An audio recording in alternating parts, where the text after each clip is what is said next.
years. Very exciting. Fifth annual GANYC Apple Awards. So, you know, it's no secret that tourist guides love to talk. After all, it's what we get paid to do. But what is the source of this love? Is it merely economics? The longer we talk, the more we get paid? Is it that we love the sound of our own voices? Or is it the thing we talk about? The greatest city in the entire world. The city that has inspired countless novels, poems, songs, movies, you name it. There's no shortage of great things you can say about this town. We are proud of it, and we use our words to instill that pride in others. We love it, and we profess that love to our visitors to help them fall in love with the city also. We revel in it. We talk so we can spread that sense of joy and celebration to everyone. And tonight, we are thrilled to share that joy with you. This is Talkin' NYC. So, and now, I might have to put on my glasses. I didn't print this card.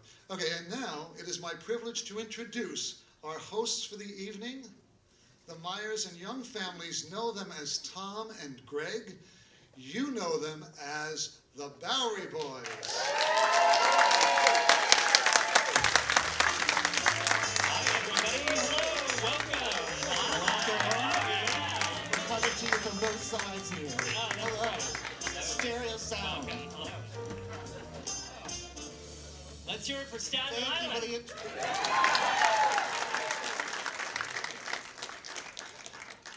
Hi there. Welcome to the Bowery Boys. This is Greg Young. And this is Tom Myers. Ladies and gentlemen, it is such an honor to be here with you, our honored guests, the Guides Association of New York. Welcome you to the fifth, hello ladies and gentlemen, welcome to the 5th annual Golden Apple Awards. Ladies and gentlemen, welcome to the 5th annual Apple Awards ceremony for the Guides Association of New York City. Thank you very much to the Guides Association of New York City for choosing us to be your hosts. We are incredibly honored to be here this evening. We're happy to be with you tonight, celebrating New York culture, tourism, preservation, here in the gorgeous SVA Theater in the lovely neighborhood of Chelsea, or what they're calling these days, E-High Line. E-High Line? East of the High Line. Because who cares about history, right? Change the name. Yes, right.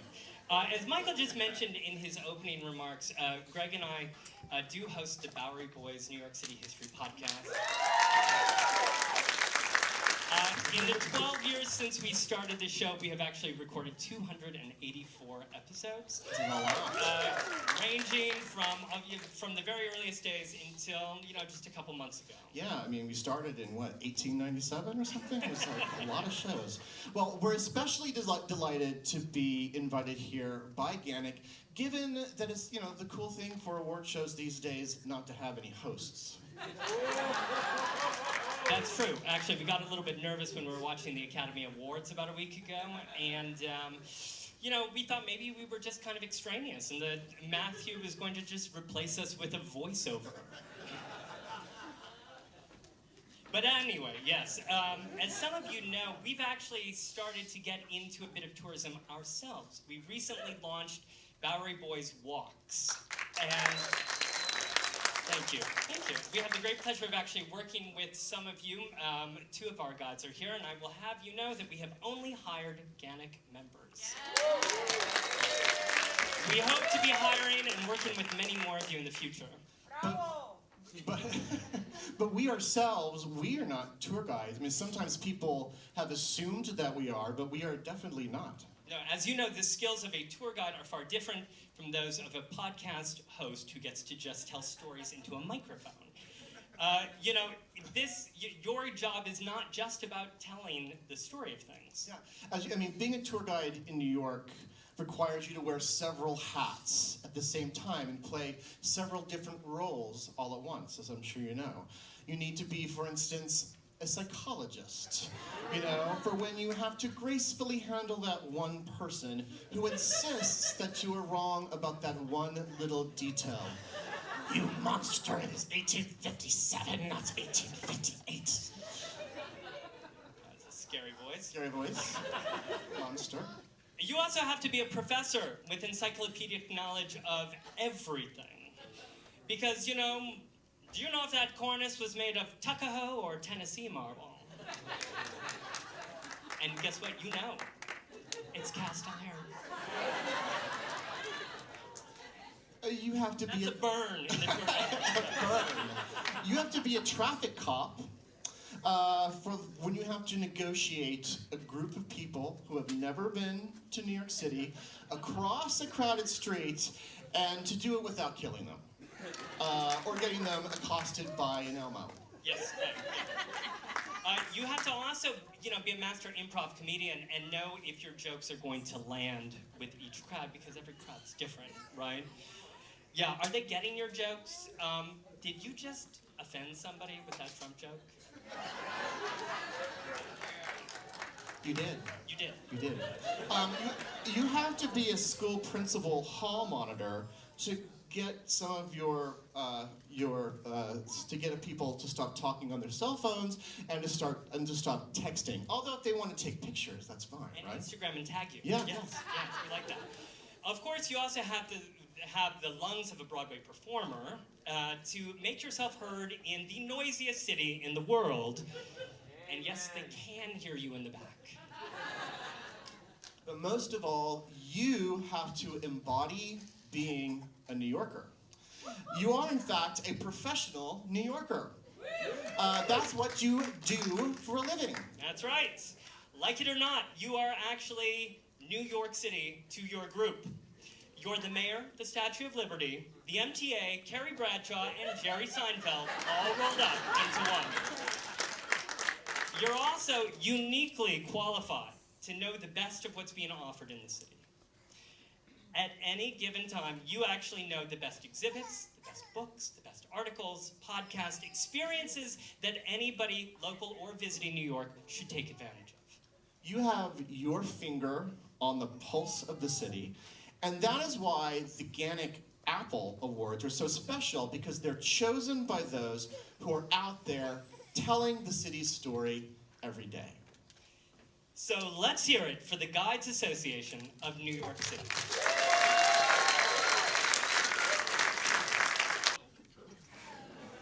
Wow. Paul Goldberger said, "Other cities consume culture. New York creates it."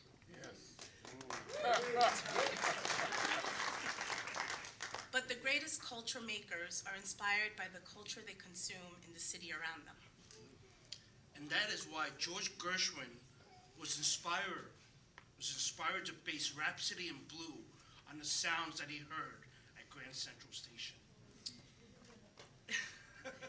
Edna St. Vincent Millay was inspired to write Recuerdo by writing the Staten Island Ferry. And Georgia O'Keeffe painted the American Radiator Building, which is now the Bryant Park Hotel. Oh, I didn't know that. That's true. And that's a reminder that culture, like the city, is always changing. The nominees for Outstanding Achievement in support of New York City culture are Harlem Late Night Jazz. Yes. Yeah. Yes. And the New York Public Library for the Performing Arts and Louis B. Coleman Center. The New York Transit Museum for Shakespeare in the Park, the Public Theater. And the GANYC Apple Award goes to... I get to open the You envelope. do. All right. So suspenseful. The New York Transit Museum.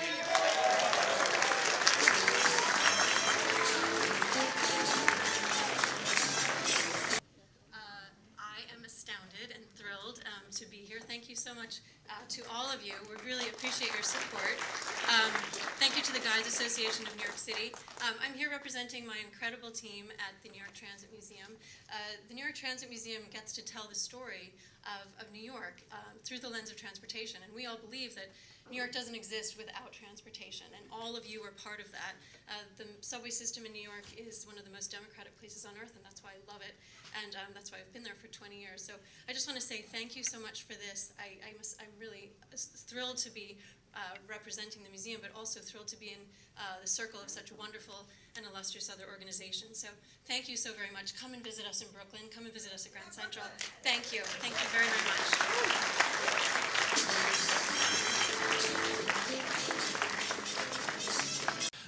Who would like to know a little history about this place, the SVA Theater? This place right here. You see, Greg can't turn it off. Are you going to situate us, Greg? I'm going to situate us. Let's see, the SVA Theater, so that would be the School of Visual Arts. I believe that the school purchased this movie theater, an old movie theater, in 2009. That's right. Now, do any of you know Dallas Barbecue over here on the corner? Anyone a fan of the Texas-sized margaritas? Tom, I know you are, actually. Quite a big fan.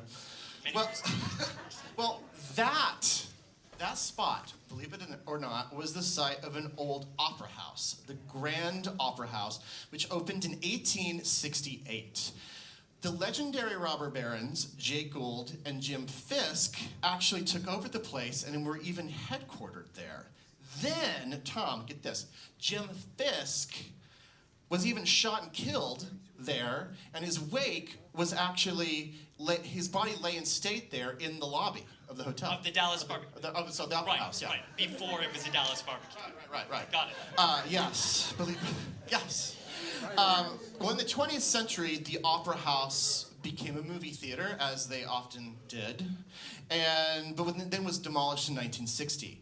RKO Pictures, which owned it, then built another movie house just west of the site.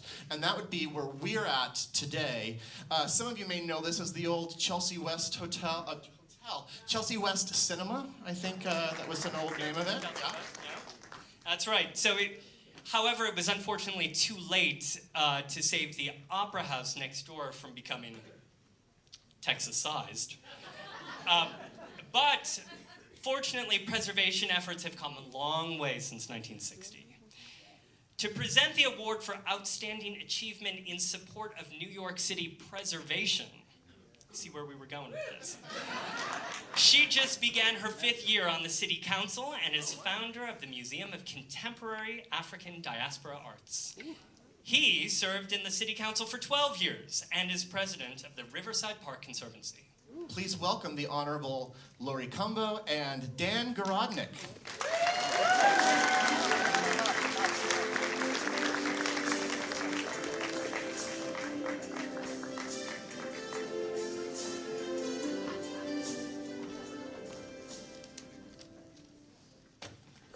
Wow, this is like the Oscars tonight. You all look marvelous, and I just want to say that the Guides Association of New York City is what has made me the council member that I am today. My mother, Beverly Cumbo, is a member, and my godmother, Susan Katz, is a member in the back. And you all are what makes New York the hippest, hottest, sexiest, most traveled place in the entire world, because you utilize your incredible experiences and history and knowledge to connect your stories to so many people from all over the globe. And I am so happy to be here. I consider myself a baby member, and I'm just so proud of all the work that you do. Now, my colleague here, Dan Gorodnick, has served in the City Council for 12 years. Now, I'm only 5 years in. Anybody that serves for 12 years is like a living landmark all unto himself. I mean, not in an old kind of way, in a sexy, kind of hot, hip, happening dad of 2, if that's possible, but he's doing the damn thing. Yes. Right, I'll tell you. Thank you, Lori. I like that. I'll tell you, Lori Cumbo just gets more and more fabulous every day. Not only is she here tonight as a baby god, there you go. But she also is the majority leader of the city council. How about that? And, you know, when we think about preservation, we also know she gets pretty angry sometimes when she sees, like, a local deli that goes out of business, or she sees a vacant storefront, and a lot of us are kind of worried about that these days. That's right. And that's totally what it's all about. We have to continue to make sure that while we recognize that there are losses throughout the city of New York, tonight we're really here to celebrate what exists and what has continued to make New York City what it is today. And the guys in this room, we know that you're pointing out all of the great resources of the city, celebrating what we have, that favorite building that we all see on our commutes to work, all of the slices of New York City that connect us to our past. And we all have those favorite spots. I know I do. I know Councilmember Cumbo does. Juniors in my district. I love me some juniors and some cheesecake. I want to make sure that stays around. Just went to Peter Luger's for my birthday. Want to make sure that those icons continue. And if you haven't gone to the Brooklyn Museum yet, you've got to see the Frida Kahlo exhibition. It is to die for. I think you might be ready to graduate to be a real guide. Actually, I think you're ready. The council thing doesn't work out. I know that I have some place that maybe I can fall back on. But we know how fragile all of our cultural institutions, our landmarks, our restaurants, our favorites really are. So we want to enjoy them to the fullest while we have them, and that, of course, is what preservation is all about. And I could go back and forth with Dan Garodnick all night long because we've been knowing each other for a really long time. But we want to present to you tonight the nominees for Outstanding Achievement in Support of New York City Preservation. And the nominees are the Director of the Dumbo Neighborhood Alliance, Doreen Gallo. Give it up. For his work as Director of Historic Preservation for the Parks Department, John Kwachuk. The Municipal Arts Society of New York. And the Save Ellis Island Foundation. And the GANYC Apple Award goes to Councilmember Cumbo. This is very exciting. The Municipal Arts Society of New York! Yes! Accepting for the Municipal Arts Society, Elizabeth Goldstein.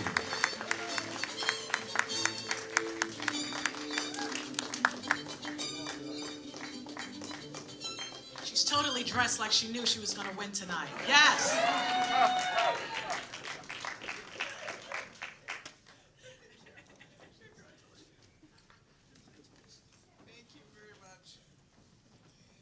Well, it is fitting that I'm here accepting this award because I am not 125 years old, but the Municipal Arts Society is. So we want to thank GANYC for recognizing the importance of historic preservation in New York City.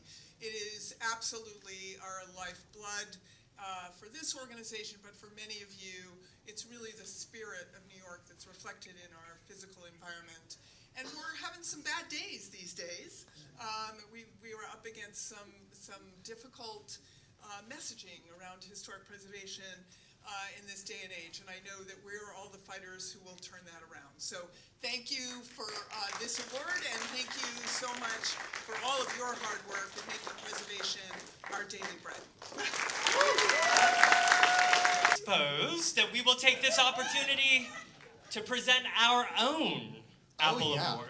Oh yeah, this is off the books. Sorry about this, GANYC. The city streets are packed with tourists, locals, and our animal companions, domesticated and otherwise. What would New York be without them? Probably cleaner. Ladies and gentlemen, the nominees for Most Iconic New York City Street Critter are... The rat. The pigeon.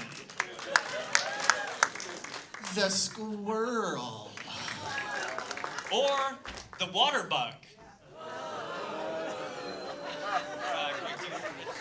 I have the envelope somewhere. Yes. Oh yes. And the award goes to, yes, the pigeon.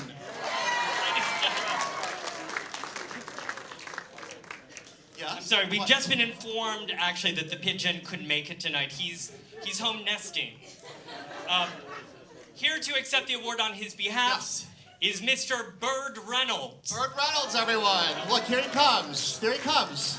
Oh, here we go. Here we go. Here he is. Oh, there he is. There he is, ladies and gentlemen. Mr. Bird Reynolds. Oh. Gentlemen. Oh, Tom, that is actually, I think, a dove, not a pigeon. Sorry. They don't sell pigeons at Tannen's Magic Store. Ladies and gentlemen.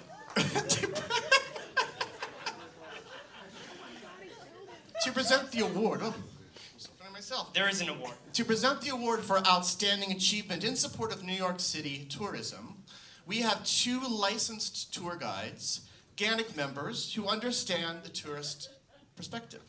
He is a native Guatemalan who now lives in the city, and she is a native London Cockney who spends a good amount of time in Italy. Please welcome Emma Guest-Gonzalez and Jose Rodales.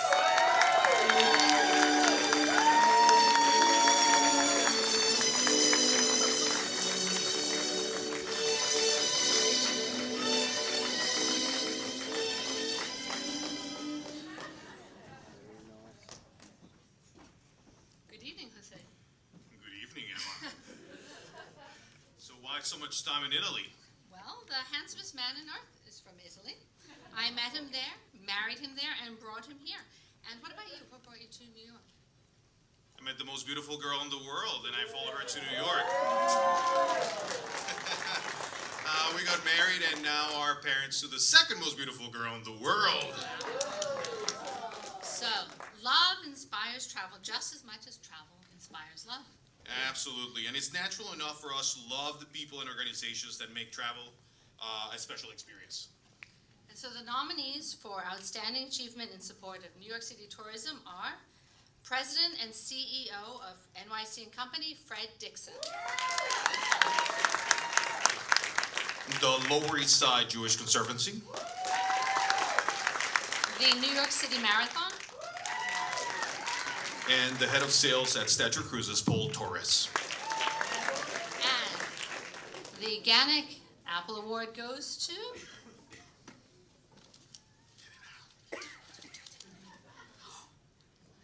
Paul Torres, head of sales, Stature Cruises.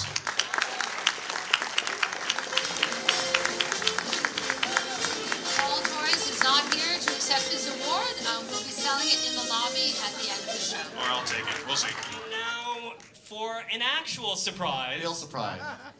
Not of the Bird Reynolds variety. Something special and unannounced. Please welcome to the Deputy Chair of the GANYC Apple Awards Committee, Mr. Matthew Baker.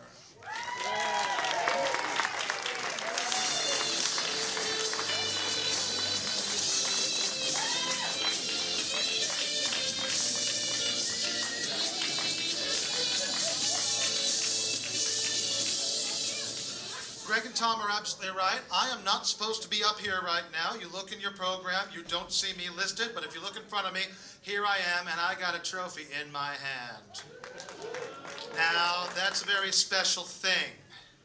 For the last several years, the GANYC Apple Awards has grown, and we've changed, and we have all worked together, and the committee that presents these awards have worked under the impeccable leadership of a truly brilliant committee chair named Ms. Adrienne Cooper. Involved in the committee since the beginning of the awards and at the helm since the second year, Adrienne has led us with passion, drive, a fierce intelligence, and a blazing integrity. It is the kind of leadership that inspires one to say, we couldn't do it without you. However, at the beginning of this year, Adrienne told us, you're gonna have to. Because after all this time, she has decided she is going to step down from her chair and concentrate on her career. Imagine that. The effrontery to want to concentrate on your career. So, I've been tasked starting next year with the unenviable and terrifying task of filling Adrian's shoes. My feet are gonna hurt. But for tonight, the GANYC Apple Awards Committee got together and agreed to add to our order one additional trophy. Now, in addition to being the committee chair, Adrian is the treasurer of the organization. So, acquiring this trophy without her knowledge took some doing. But we got it done. On behalf of the entire GANYC Apple Awards Committee, I am deeply honored to present this token of our esteem, our respect, our thanks, and our love to Adrian Cooper.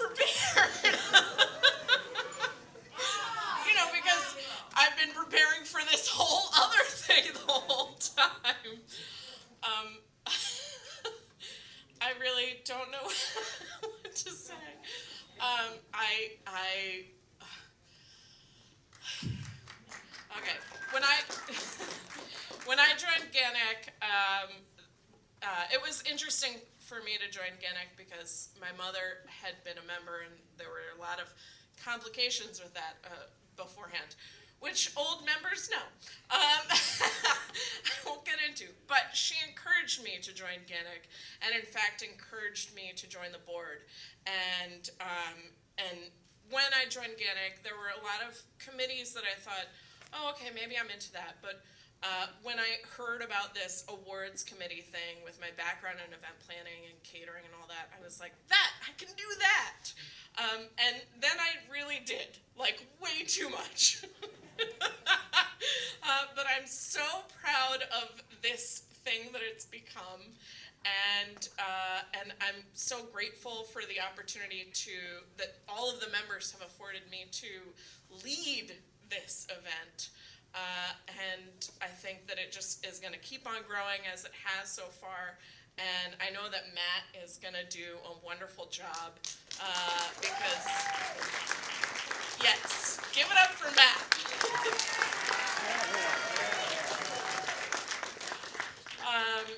Because he's been in it from the beginning. And I'm not leaving, I'm just going to not be in charge because as he said, I need to focus on my own career. But I'm so grateful for you all. I'm grateful that you're all here. I'm grateful when anybody shows up. I'm grateful when the food shows up. I'm super grateful when the wine shows up.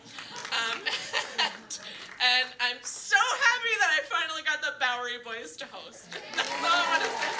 Enjoy the rest of the show. Thank you so much. Way back to the year 2004. And the name was invented a little while afterwards and was named, of course, for the iPod. Remember those? Everybody remember those? Those little white, those cute little things that fit in your pocket and they could hold all of your music. They were a revolution 15 years ago when this all started because we were literally, those of us who were podcasting, were casting to your pod. That's not dirty. Of course, today you don't need an iPod, which is good because they no longer make them. Until, of course, a hipster brings them back inevitably in a couple years as the cool way to listen to music. But to listen to these nominees, you will not need an iPod to listen to the nominees in the category of Outstanding Achievement in Radio, Podcast, Audio, Spoken Word. To present this award, we have the co-hosts of the Truth to Power show on Radio Free Brooklyn.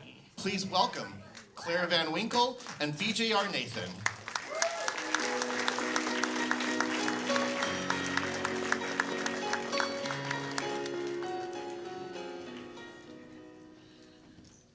On the Truth to Power show and Ready for Brooklyn, we interview poets and musicians, leaders and activists, people that make it their business to make their voices heard. and using our voices empowers us to amplify the truths we speak, ensuring that New Yorkers will always have a seat at the table. And as the saying goes, if you're not at the table, you're on the menu. Thanks for that, BJ. The nominees for Outstanding Achievement in Radio Podcast, Audio Spoken Word are... Criminal, episodes 91 and 92, the story of Evelyn Nesbitt and Stanford White. Joanna and Kevin's Big Show, Kevin Fitzpatrick's podcast. Our City, Our Story, September 11th Museum and Memorial Podcast Series. Sights and Sounds, the Gotham Center's Open House Podcast Series. The GANYC Apple Award goes to... This is so exciting. Joanna and Kevin's Big Show, Joanna Holiday and Kevin Fitzpatrick.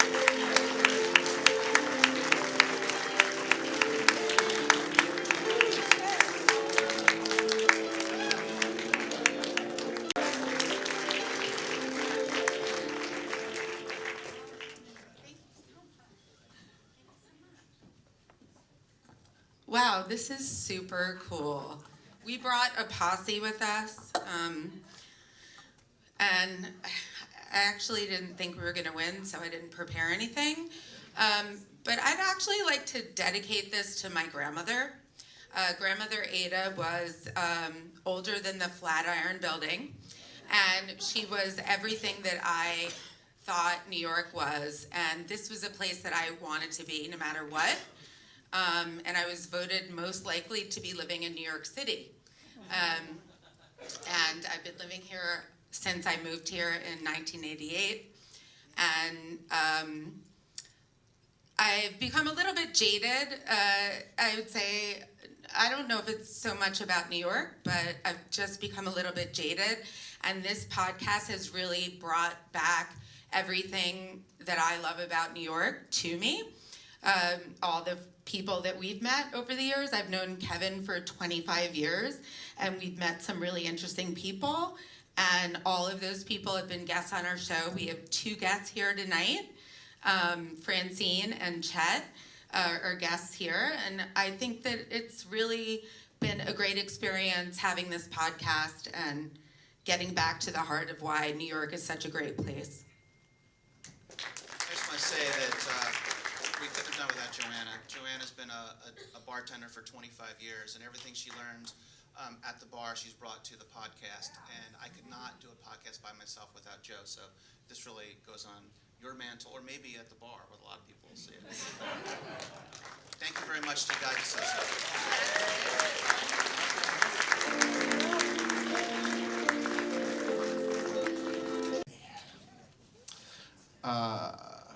Tom?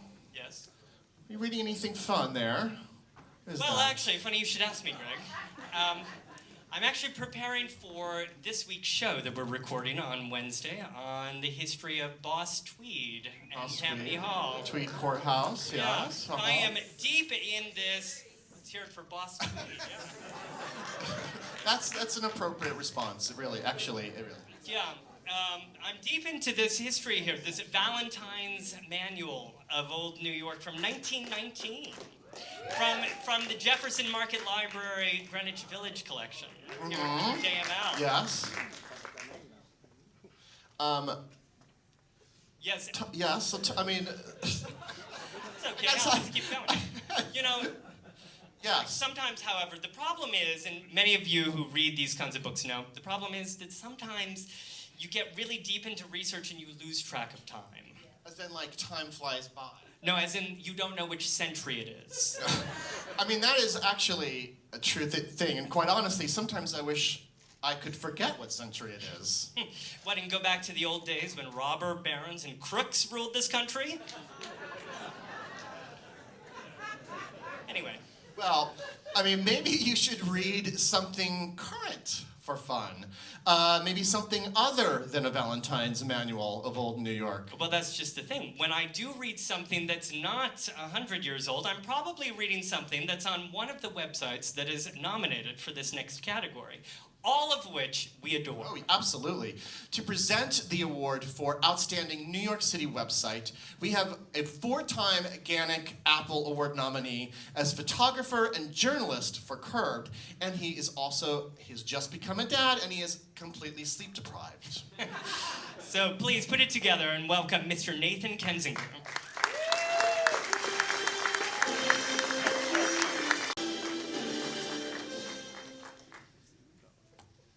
Hello, good evening. Before I give out the award for Outstanding New York City Website, I actually want to go slightly off script and give a special shout out to someone in the audience tonight. That's Kevin Walsh of Forgotten New York.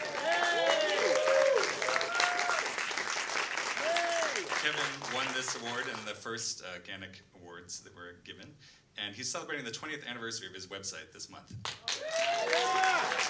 Which, as we all know, is quite an achievement, and I know that Kevin has been an inspiration to many of us in this room. So thank you, Kevin. A lot of us here tonight can probably remember a time before the internet and before Forgotten New York, when we would still send and receive letters and still buy a daily newspaper for 25 cents, when we would rush out every week to get the latest issue of the Village Voice, to find our next apartment, our next job, our next relationship, and the next neighborhood to explore. Now letters have become emails, and emails have become texts. Newspapers have moved online or have gone out of business, and sadly the Village Voice is no longer in print. The web has become the way of the world, and smartphones and social media have taken over. But hopefully we'll always have websites about New York City, like Forgotten New York, or Vanishing New York by Jeremiah Moss, who's also here tonight. If you haven't met Jeremiah, this is his first time at the awards. And also websites like the ones nominated in this category this evening, which all help us to appreciate and celebrate what we love about New York City. The nominees for Outstanding New York City Website are Daytonian in Manhattan, the New York Public Library Digital Collections, New York Songlines, and Untapped Cities. The award goes to, let's see, the New York Public Library Digital Collections. Accepting for the New York Public Library, Shelly Raynor. Thank you so much to all of the wonderful guides, the people that show off our wonderful city day in and day out. And it's just a privilege to work at the New York Public Library. I work with many wonderful, wonderful colleagues, and the person in charge of the digital collection isn't here tonight, Tony Agee, and he does such a fantastic job, and we're just so proud to be part of this city, and I thank you all for your kindness. Thank you so much. Anyway. Presenting the award, that will be posted where exactly? Instagram or my grandmother's email. I think I'll actually email her that. She would like that. Presenting the award for Outstanding Achievement in Photography. We have folks who know what it's like to be on both sides of the camera. She is International Ms. Jamaica for 2019, a custom cosmetics specialist, makeup artist, and beauty educator. He is a photographer whose work has been published in the New York Times, Time Out New York, Broadway World, and Playbill Online. Please welcome Ms. Candy Sterling and Mr. Jonathan Melvin Smith.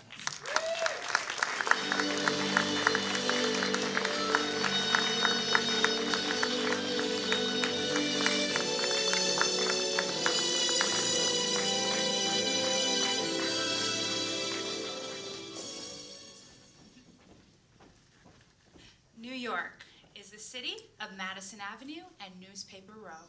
It's the capital of television news and the second biggest movie maker in the U.S. So, photography naturally becomes a major activity in this town, whether the subject is a majestic monument or a stunning siren. Whether the photographer is working on a glossy art book or a cheap pulp paperback. The case could be made that New York is the world's most image-conscious city. A real New Yorker would never say that. Well, of course not. That's image too. The nominees for Outstanding Achievement in New York City Photography are for Roderick George in White, dancing with Josh Johnson for A Prelude to the Shed, and Rangju. For Empire State Pigeon, Andrew Garn. For Picture 3 from Childhood, Claremont Documentary Project, Adeline Lulo. For Inwood Seal, T-Gun Reisman. And the GANYC Apple Award goes to... Excited. Who packed this? That's fine. Andrew Garn, Pigeon with a View.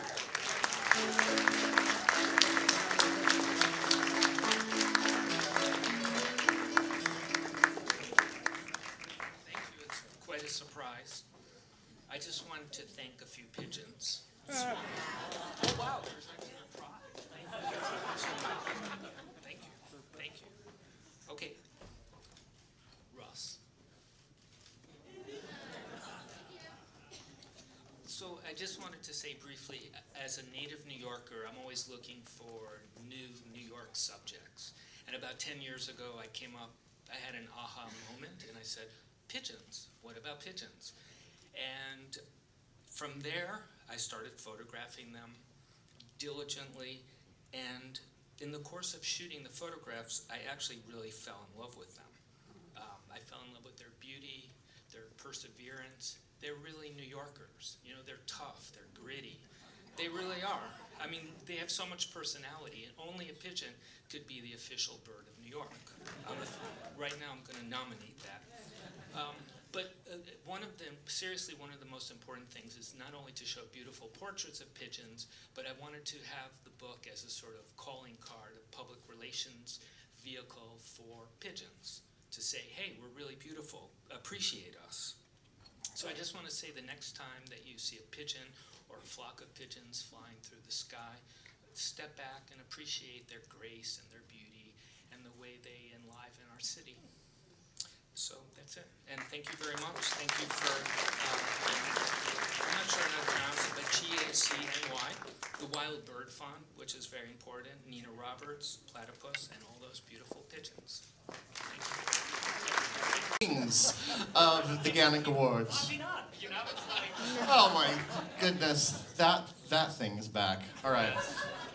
Well, anyway, she's been a tour guide for the Lower East Side History Project, a core member of the GANYC Education Committee, and a member of the board. Ladies and gentlemen, please welcome Ms. Andrea Coyle.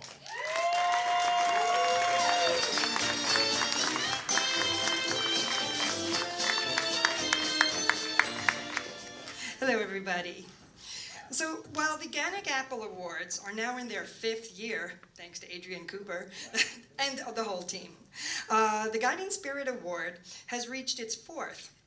And in that time, it has become one of the most hotly anticipated awards of the evening, despite being one of the few whose recipient is already known ahead of time. Surely this is because while the other awards are for people we admire and idolize, institutions we visit and recommend, the Guiding Spirit Award is for our friend. You could easily call it the Best Friend Award for the tourism industry and for the Guides Association of New York City. Nina Mende, while she is a guide, a committee chair, a former board member, and a lifelong New Yorker, is, before anything else, our best friend. In that spirit, when the awards committee told her they had chosen her for the honor, she replied in classic Nina fashion, "Can I share it?" Just like a friend would. But of course, she already does share it. So far, she shares it with Lee Gelber, Anthony W. Robbins, Art and Susan Zuckerman. Okay. And next year, she will share it with our 2020 honoree. As the tradition continues, so will the sharing. But of course, Nina is thinking about her team. If you look up team player in the dictionary, you almost expect to see Nina Mende's picture next to it. And that is why, in keeping with Nina's style, we want to make thanking her a team effort. So, to expand upon our mutual sentiments, please welcome my fellow Education Committee Corps members, Minna Scharf,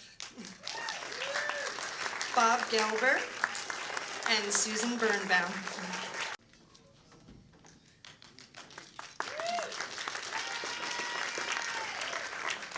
If this were the Miss America pageant, Nina Mende would definitely win Miss Congeniality.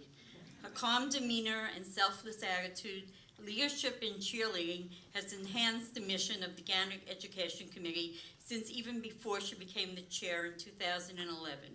Her diplomacy and sense of fairness helps get the job done without ruffling any feathers. Like all great New Yorkers, Nina learns more than she teaches, reads more than she writes, and tours more than she guides. When she arranges a fam tour for GANYC membership with a great guide, she always attends it herself. She actually attends almost every fam tour. Anyone who's ever given a fam tour or been on a fam tour knows, definitely has heard, don't forget to show your appreciation for the guide. This is Nina's stable. And under her leadership, we have not only increased the quantity of fam tours offered, but the quality as well. Bob? What else can I say about Nina Mende? Nina was the first person to encourage me to become involved in GANYC, to lead fam tours for GANYC members, which was a very scary prospect, considering that my audience featured some of the most knowledgeable guides in New York City. But Nina persisted, as Nina always does, and eventually I caved in, started organizing trips and venue visits. But our connection really grew close to a half a decade ago when Helen Curry, the great-granddaughter of the Woolworth Tower architect Cass Gilbert, asked Nina to put together a list of guides to interview with the creator and owner of WoolworthTours.com. Of course, Nina, receiving this request, put together a list of all the guides she knew well at GANYC. I wound up being on the list and being the lucky guide who was hired. The one person Nina did not put on the list was herself. When I asked her why, she just thought it was unfair to add her own name to the list. We all thought she was crazy, but this is very much like Nina, always thinking about other people first. Luckily, 2 years later, Helen Curry was short one guide and asked me to put together a list of people I would recommend. Well, I'm not as democratic as Nina, so I had one person on the list, and that was Nina Mende. So for the last 3 years now, we have been sharing our tourist guide stories, leading thousands of people and visitors to the incredible Woolworth building, and it's been an incredible pleasure to be able to do this work with my friend and mentor, Nina Mende.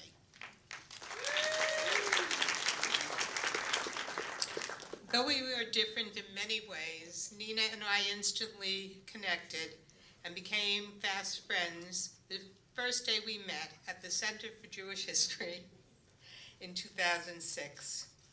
Her ease and friendliness has made her a terrific roommate at conferences.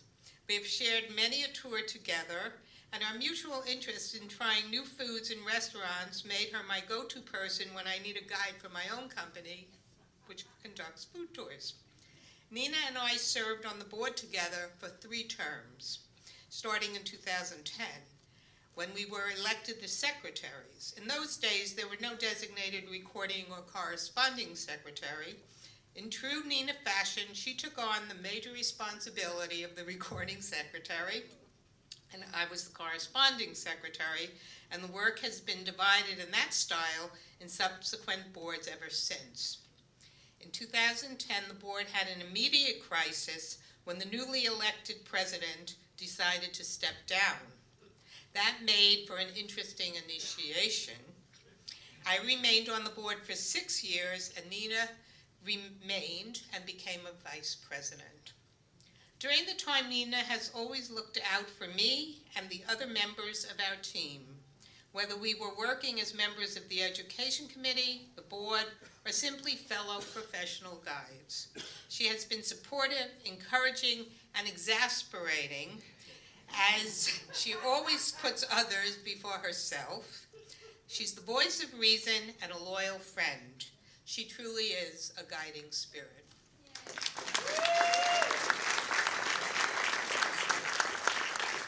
So let's have a look at the many roles of Nina Mende throughout the years. Gentlemen, our guiding spirit, Nina Mende.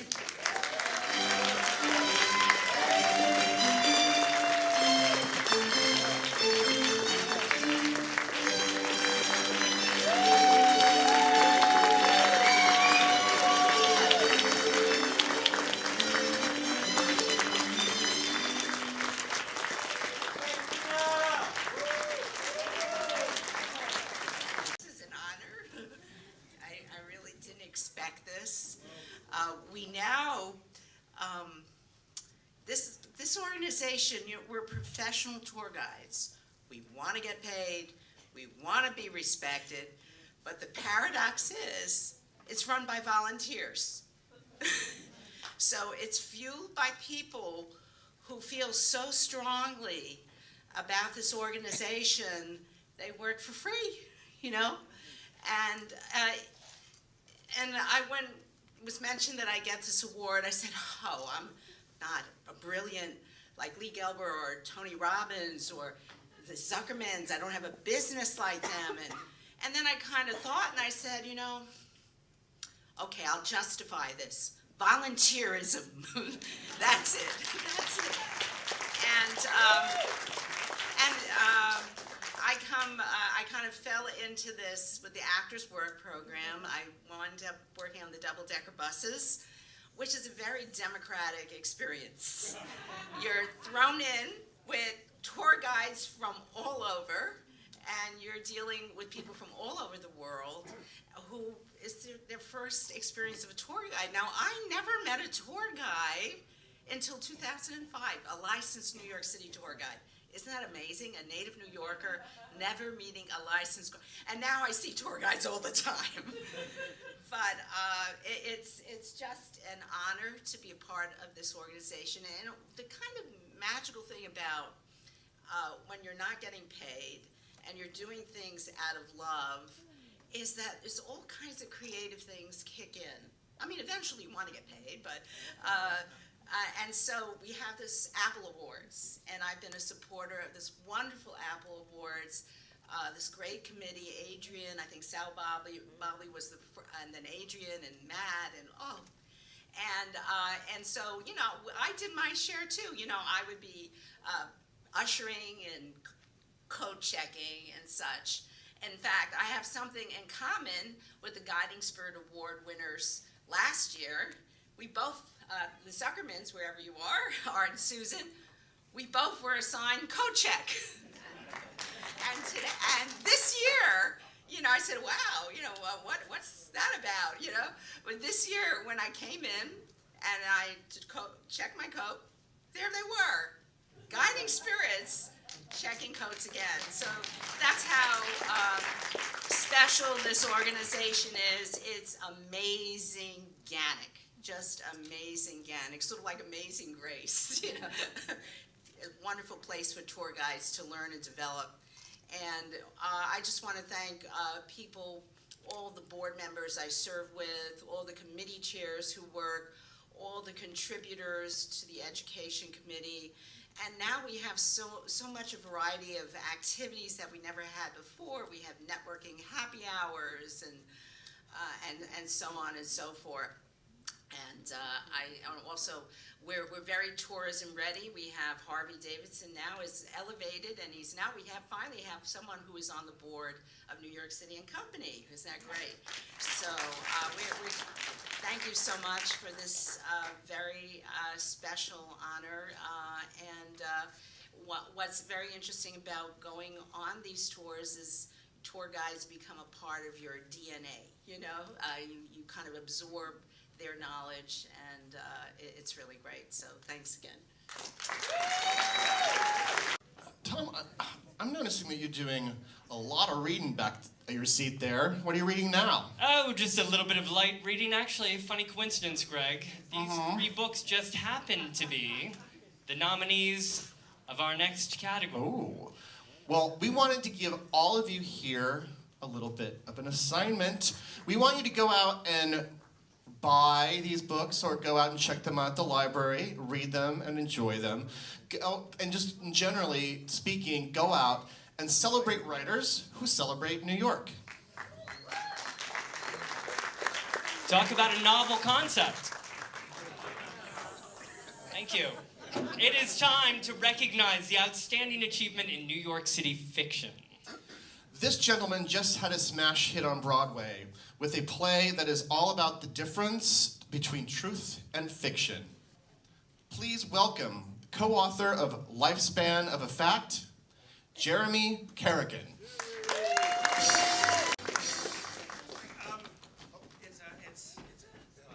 Yes, what? You might need... I might? Ooh. Why does it say La La Land? You know, it's a truism. It's dictum. Really, it's a cliche that truth is stranger than fiction. But the corollary works too. That you know, fiction is truer than fact in so many ways. When you look at New York works like A Winter's Tale, A Tree Grows in Brooklyn, they represent works. You know, they represent New York as well as any fiction, as well as any history can. So while works of history and science may bring out the facticity of the matter, the facts of the matter, works of fiction find a much deeper truth that resonates with readers and, you know, lasts for generations. Now, fiction is immensely valuable to humanity, and that's a fact, not just because it's what I write. The nominees for Outstanding Achievement in New York City book writing fiction are Manhattan Beach by Jennifer Egan, The Subway Girls by Susie Orman Schnall, and Miss Subways by David Duchovny. Amram Duchovny's baby boy. And the GANYC Apple Award goes to... I'm so excited to be here with Forgotten New York. Oh, Kevin. Jennifer Egan, Manhattan Beach. Accepted for Jennifer Egan. So I'm Jenny's niece, and she's very sorry she couldn't be here tonight, but she wanted me to say a few words on her behalf. So, I can't imagine a more meaningful accolade for Manhattan Beach than an Apple Award. I moved to New York as a young adult in 1987, and I've never looked back. The vitality of our city and the diversity of its inhabitants are a chief source of my creative inspiration. My curiosity about wartime New York was first prompted by the shock of seeing the city transformed into a war zone on 9/11. As I delved into the colorful past of the Port of New York, I often felt I would never know enough to write a decent novel set in the 1930s and 40s. But even when I was most pessimistic about my abilities, the fascinating history that I heard and read was its own reward. The result, Manhattan Beach, is a love letter to our 5 boroughs. Thank you so much for loving it back.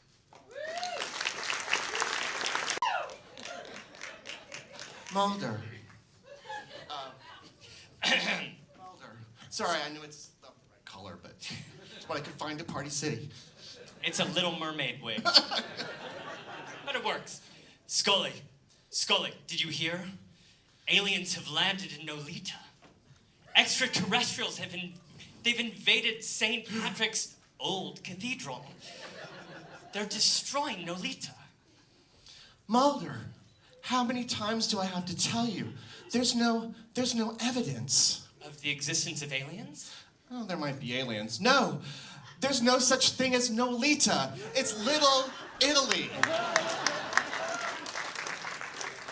The John Fluvog moved next to St. Patrick's old cathedral, not the other way around. The truth, as they say, is out there. All right, that's enough. Yes, too bad. We had a couple more, but... Thank you. Now to present Outstanding Achievement in New York City Book Writing Nonfiction.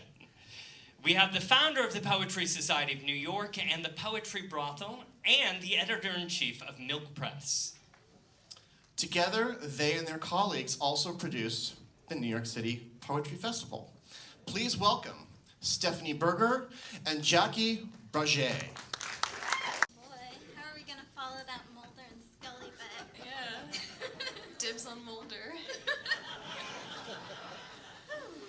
Well, Dorothy Parker once said, yeah, she said this to me personally, that the best thing you can do for a young writer is to shoot them while they're still happy.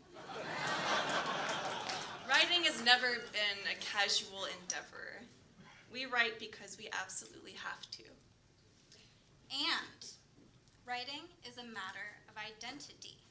Alan J. Lerner said of his writing, "It is not what I do, it is who I am. It is not how I make my living, it is how I make my life." Right? Right. The nominees for Outstanding Achievement in NYC Book Writing Nonfiction are Art Deco, New York Map, Guide to Art Deco Architecture in New York City by Allison Meyer, photography by Jason Woods. Broadway, A History of New York City in 13 Miles by Fran Leeden. Greater Gotham, A History of New York City from 1898 to 1919 by Mike Wallace. Tenements, Towers, and Trash, An Unconventional Illustrated History of New York by Julia Wirtz. And the GANYC Apple Award goes to Mike Wallace, Greater Gotham.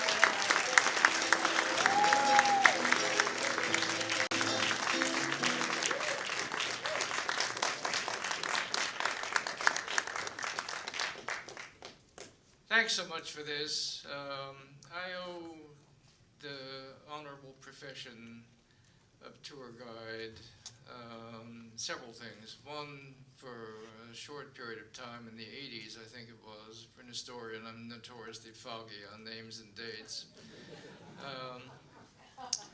But I was an auxiliary tour guide. My then wife was a professional tour guide of New York City.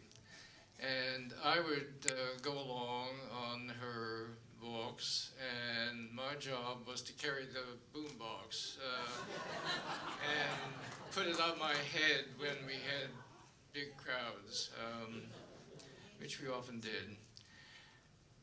And it was partly through my experience in interpreting New York through place, through its physicality, to its locationality, that I think stood me in good stead in working on Gotham, which I was already then doing in the 80s.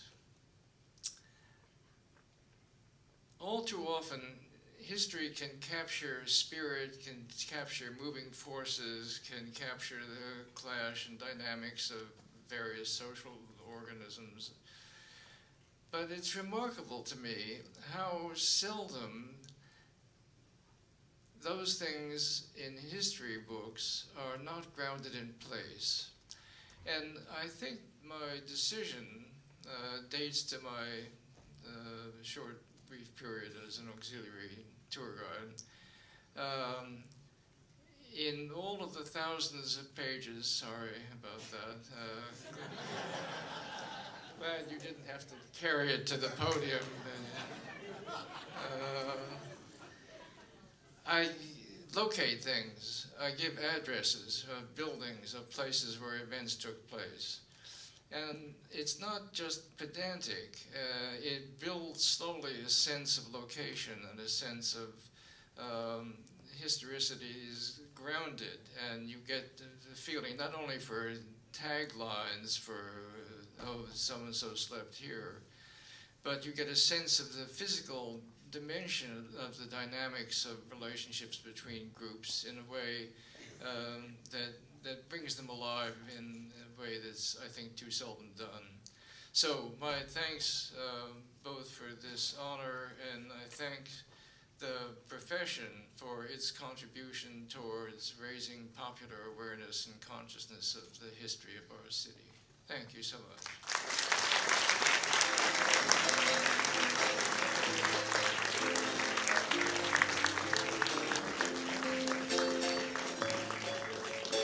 Wow. Greg and I are actually a little humbled and wowed to be able to follow Mr. Wallace back up on stage. Thank you. We are standing here today because of you and the late Edwin G. Burroughs, because of the book Gotham. In 2007, there were two books that we looked at. There were two books that we leaned on. The first was Gangs of New York, where we obviously got our name.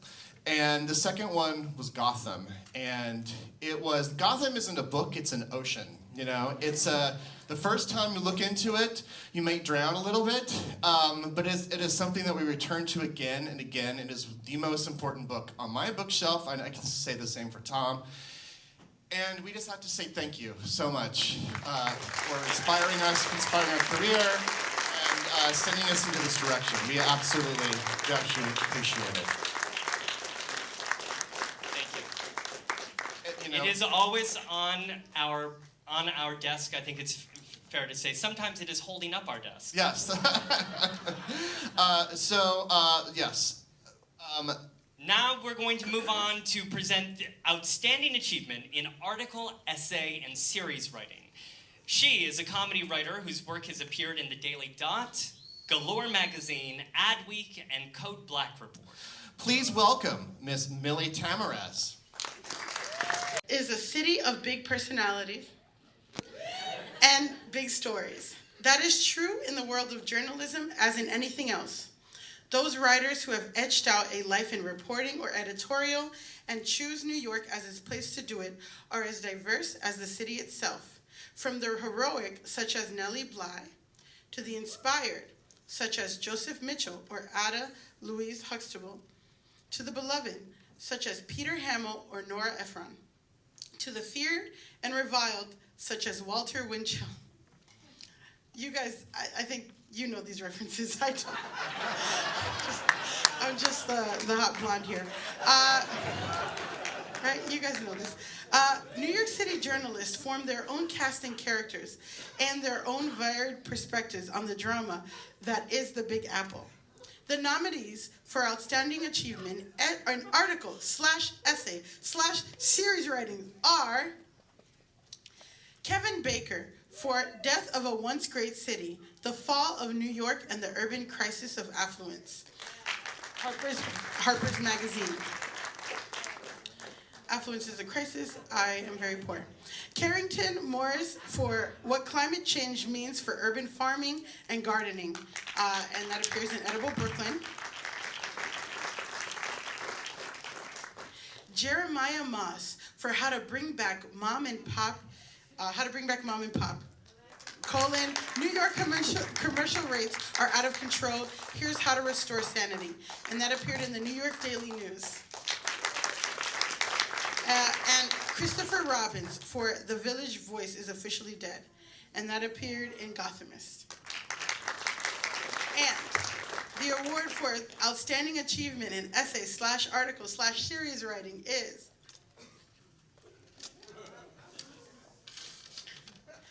Kevin Baker for Death of a Once Great City.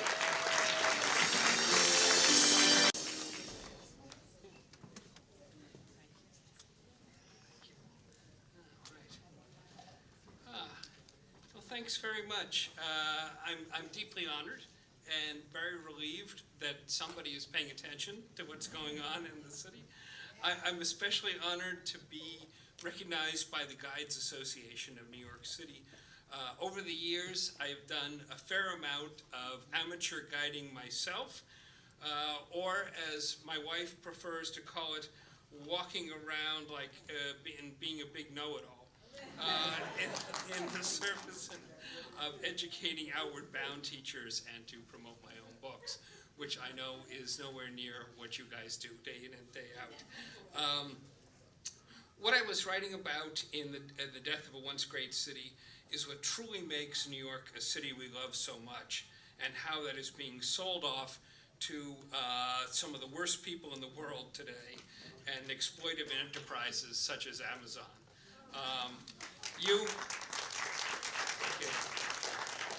You as guides do as much to fight this simply in keeping alive the city that was as anyone else. And as you can see better than I do, that city is rapidly, often literally, vanishing right before our eyes. Whether it's the Death Star that finished off Astor Place, or how St. John the Divine has throttled itself with residences. New York is being kind of actively vandalized today. One brilliant historic view of the city after another disappearing before our eyes. One of my favorite corners of Manhattan used to be at 43rd and 6th, where you could enjoy a rare view of two of the most gorgeous skyscrapers ever built, the Empire State Building and especially the Chrysler Building. Now the Chrysler has vanished from that viewpoint, obscured by more of the sort of anonymous glass towers that are being stuck into Midtown, you know, like so many pins into a voodoo doll. We need to bring that back. We need to bring back what we've lost in the city. And, you know, if we can, you know, we need to start today and do that. I'll leave you just what Fiorello LaGuardia used to love to say about this city. Too often, life in New York is merely a squalid succession of days, whereas in fact, it can be a great, thrilling, living adventure. From his lips to God's ears. Thank you very much.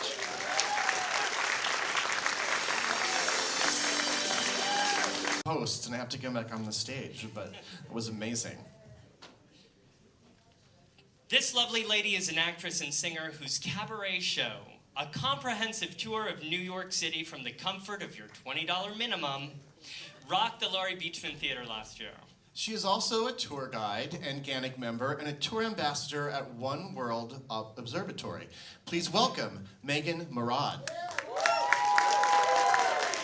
Love for this city, this industry, and for the people who make them both run. It's about places and institutions, legendary landmarks and cozy corners. And as we remember this love, we also remember those aspects of the city that we have lost in the last year. Those people and places who were so close to our hearts, but will grow further from the New Yorkers who come after us, will linger in our hearts long after we have bid them a fond farewell tonight. As always, remember to hold your applause until the end of the memorial and respect each departed person and place's equal value as an essential New Yorker. Thank you.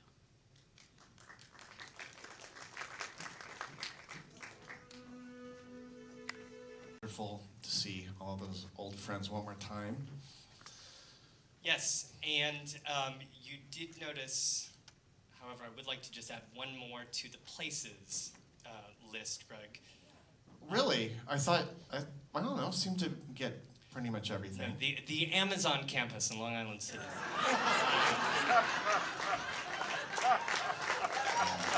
That was actually demolished before it was even delivered. And the city gave them a prime spot. It's true. Here to present Outstanding Achievement in New York City Food is professional chef, author, and founder of nonprofit culinary production studio, Studio Etau. Is the co-host of the podcast Why Food and author of several books, including Air Frying for Everyone and Kodawari by Omasaki Room. Please welcome. Please, Greg, say welcome. the next thing. Chef Jenny Dorsey.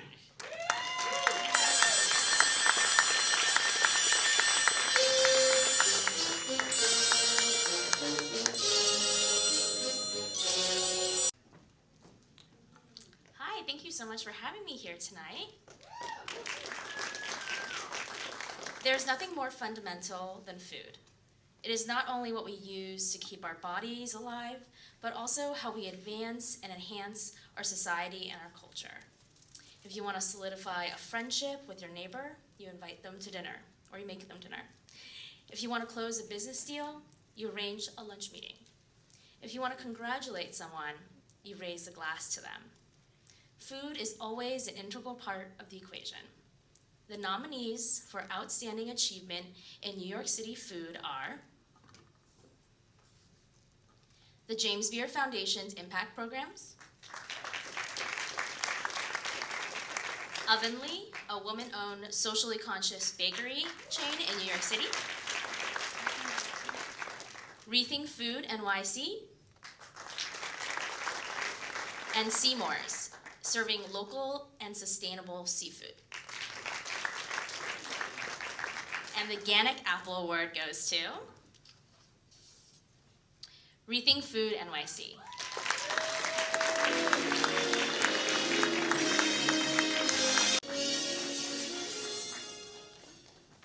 Thank you very much. I very much so was not expecting this being held up against so many other great organizations. If we get a round of applause for the other.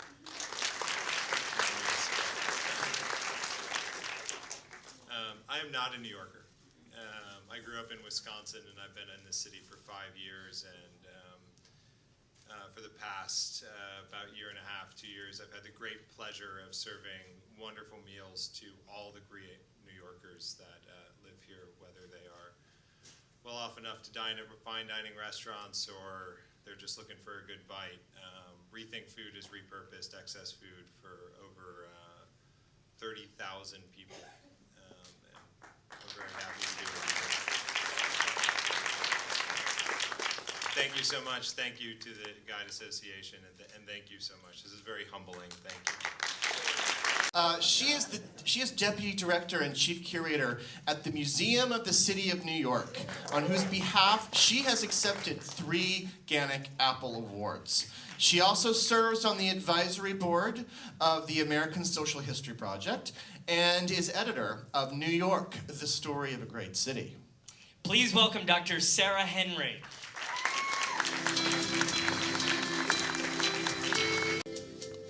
Hi, everyone. It's so good to be back here at the GANYC Apple Awards and to see all these wonderful contributors to the life of the city and of all the cultural institutions in New York City. Theaters, music venues, sporting arenas, libraries. Nothing connects us to our past and our future, to our world and our street, quite the way museums do. Museums are the ultimate time machine and the ultimate teleportation device. They provide a place for the artist and the patron, the writer and the reader, the ancestor and the descendant, to reach across centuries and across oceans, to share a moment of wonder. The nominees for Outstanding Achievement in New York City Museum exhibitions are for Comeback Season, Sports After 9/11, the 9/11 Memorial Museum. For Heavenly Bodies, Fashion and the Catholic Imagination, the Metropolitan Museum of Art. For Never Built New York, the Queens Museum. And for Poetry in Motion at 25, the New York Transit Museum. And the GANYC Apple Award goes to Poetry in Motion at 25, New York Transit Museum.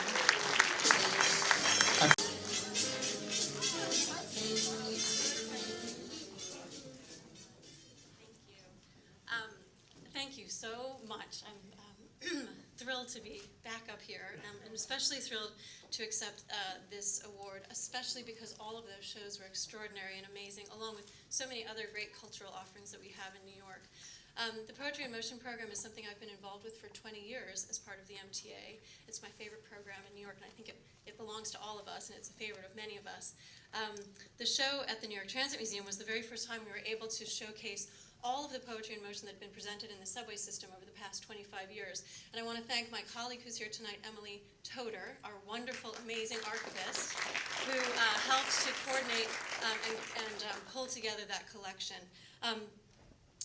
One of the things that I thought about when I was organizing that show is that really it was a love letter to New York. And one of the poems that we included was a poem by Natalie Handel. The Poetry in Motion program is sponsored by the MTA. It's brought to us by MTA Arts and Design, where I worked for many, many years, and also the Poetry Society of America. And we choose poems, and we put together art, and we offer it up to people who ride on the subway every day so that they can take a little bit of something away from them. And this is one of my favorite poems by Natalie Handel. It's called Lady Liberty. All stars lead to this city. She's an angel unfolding midnight, a river of invisible trumpets and sidewalks of moons. She's the blues, drunk on the light, commuting with love on a sailboat that's found the perfect island. And that, of course, is New York. And New York belongs to all of us, and it's amazing because of all of us. And you all help us tell that story and share it. So I want to say thank you so much. Thank you for this honor. It means everything to me, and I'm very grateful. Thank you.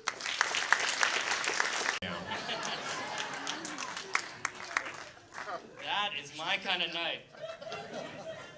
Our final presenter for the evening has been part of the GANYC Apple Awards committee since its inception a half-decade ago. She has served as chair of the Public Relations Committee, chair of the Membership Committee, and is now a member of the board.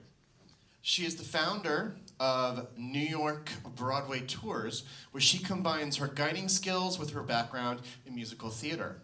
She has appeared on Yes Broadway, The Today Show, and What's Happening in NYC. Please put your hands together for Ms. Amara Anderson.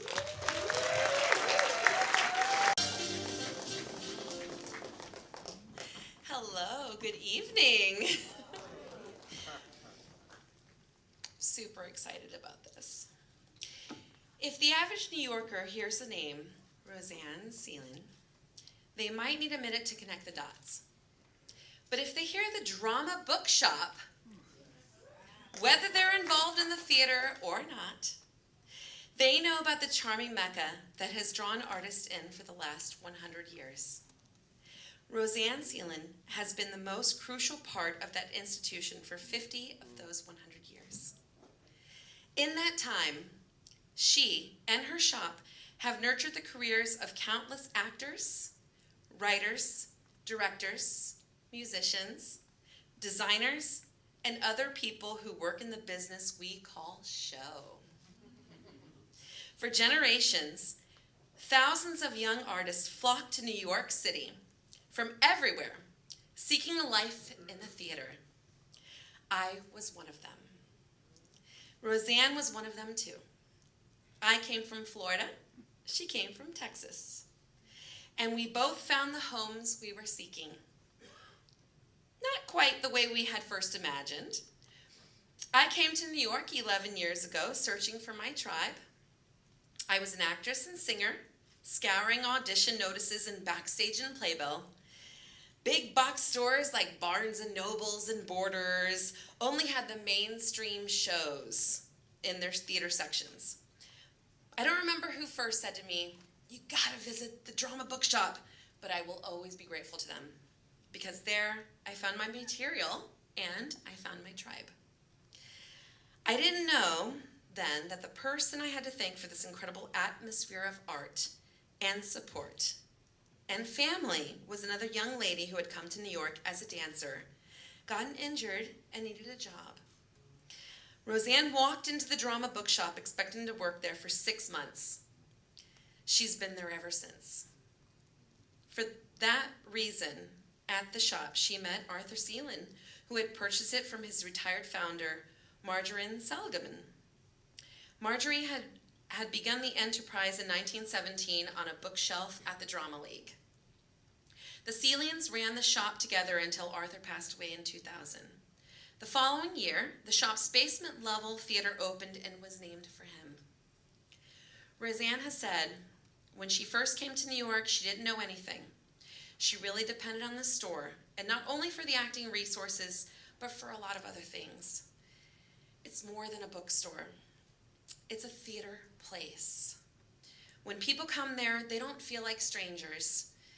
Well, Roseanne, I, and many others testify to the truth of that. And that feeling of no strangers, that's thanks to you. Indeed, Roseanne's shop is so much more than a bookstore. It's a theater, a library, it's a meeting place, for which I and so many others are deeply grateful. It was a second home, not just to me, but the many friends I made so quickly living and working in the city. It was thanks to this community that I got to perform in and contribute to local theater festivals like Planet Connections Festivity for over 5 years. And there are many others with similar stories. It can be no wonder that in 2011, the Drama Bookshop received a Tony Award for excellence in the theater in recognition of its unwavering support. When Roseanne's nephew, Alan Hubby, who like her started as a clerk and is now vice president of the company, first received the call from the American Theater Wing, he thought it was an April Fool's joke. But those of us who lived our best lives within those walls knew that the honor came not a moment too soon. In the fall of 2017, Roseanne hosted the celebration of the shop's 100th birthday. Since no documentation could be found for the actual opening date, she chose the symbolic date of Arthur's birthday for the all-day festivities to celebrate an establishment that has catered to Marlene Dietrich, Faye Dunaway, Kevin Kline, Kathleen Chalfant, and so many others. Roseanne noted that she had been there when such playwrights as David Ives, John Guerre, Sam Shepard, and David Mamet had their first plays published. She was still there to see them become marquee names. When the ever-present specter of rising rents and soulless landlords came to threaten the Drama Bookshop last year, the outcry throughout the theatrical community was truly worldwide. Artists in London, Los Angeles, Mumbai, and Sydney were talking about how the arts community simply couldn't afford to let the Drama Bookshop close. Lin-Manuel Miranda came to the rescue. Bought the shop from Roseanne, kept her on as a consultant, and is now a major player in the quest to find a new space for the shop to continue for the next generation. Why did Lin-Manuel feel so strongly? Because, like everyone else in the business, he came to the shop as a student and found himself there. Later, he wrote the Tony Award-winning musical In the Heights in the Arthur Seelan Theater. Roseanne has expressed humble surprise at the outpouring of love and support the community has shown her in difficult times, but the rest of us understand. It was our turn. Because she loved us first, because she supported us first, it is a pleasure, an honor, and as a privilege to show our love to her now. Ladies and gentlemen, I am proud and overjoyed to present to you the winner of the 2019 GANYC Apple Award Lifetime Achievement, to Miss Roseanne Seelan.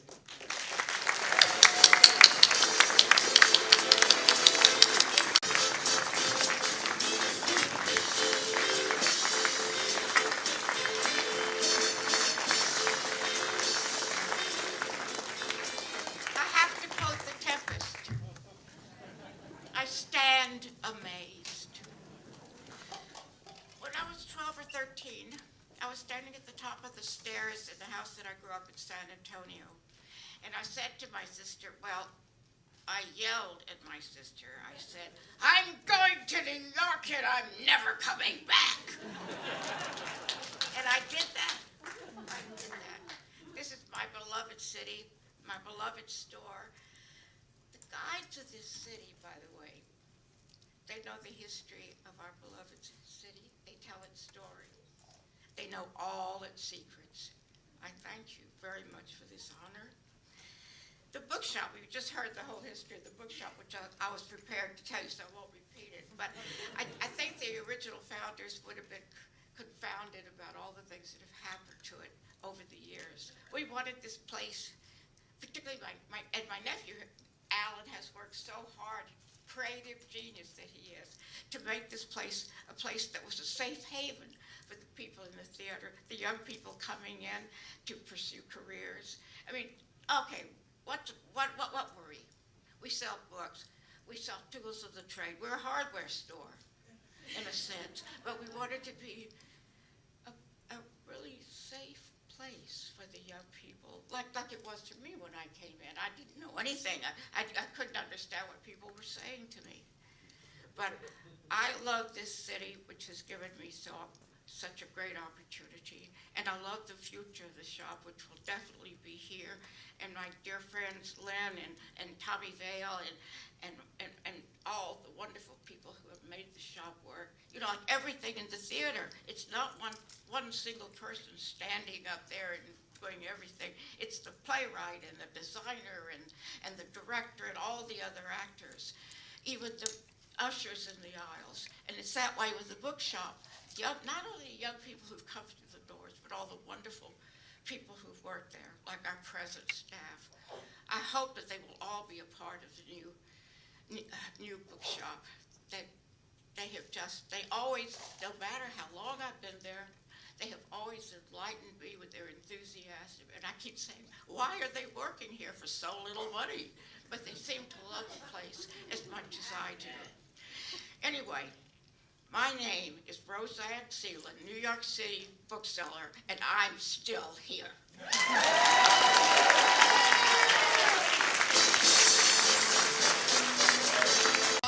Is there anything else that you'd like to add? Just, ladies and gentlemen, put your wings together for Mr. Bird Reynolds. He's still here too, yes. And so that's our show, ladies and gentlemen. We'll see you next year. Thank you for coming. And remember to go take a guided tour of New York City. Have a great night. Yes.